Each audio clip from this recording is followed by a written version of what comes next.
μονής του πανόρμου προστάτης πεφυτάς, εν θα υπάρχει παμάκαρ ως θησαυρός δωρεών, εις επτή και Αγία εικόνα σου,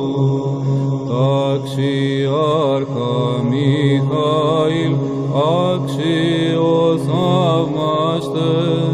προσήν προστρέχει ευλάβος ο περιού